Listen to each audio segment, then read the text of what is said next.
Hello and welcome to Mint. This is Zara Khan, and in this edition of From the Newsroom, we're joined by Avik Datta, who is here to talk about the companies bill that was approved by the Parliament last week, which makes it compulsory for companies to have at least one female director on the board. Hi, Avik. Thank you for joining us. So, will you tell us, do we have enough women leaders in the country to fill these spots? Thank you, Zara. See, the first thing is that there are about 6,000 companies registered under the Ministry of Corporate Affairs in India, and which means that at least there need to be 6,000 women leaders who need to be appointed as directors if we were to consider that at least one director is required on the board. The companies and the experts that we spoke to seem very divided on the issue. They basically, one section of them says that yes, there are enough women leaders who can take up these spots as directors, but somehow we have not been able to find them yet because no such law ever existed.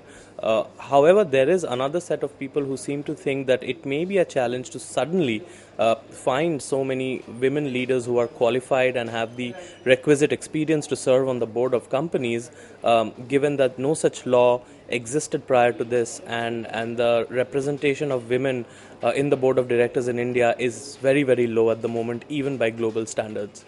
Great. So, what is the way out? What should the companies do? As in, are they evaluating options? Have you spoken to that? Sure, yeah. So companies will do two or three things now. One is, of course, a few senior business leaders have already started a mentoring program whereby they prepare women leaders and bring them up to speed to a certain level of experience with their insights, which can help them serve efficiently as directors on the boards of companies. Companies are also likely to engage with executive search firms who typically scout for directors who are competent enough to serve on the boards, and they are going forward look for a more number of women candidates. A number of companies also employ women in very senior leadership roles, but they are not a part of the board at the moment because the boards are largely male dominated. So it is likely that a lot of these women are going to be promoted and put on the board seats.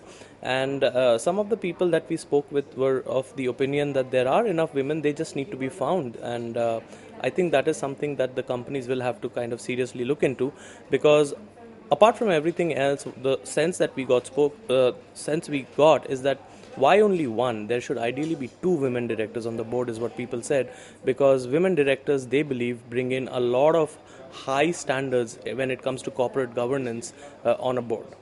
Great. Thank you, Avik, for joining us and sharing your insights. On that note, we end today's From the Newsroom. To read Avik's full story and other stories, please log on to livemint.com. Thank you.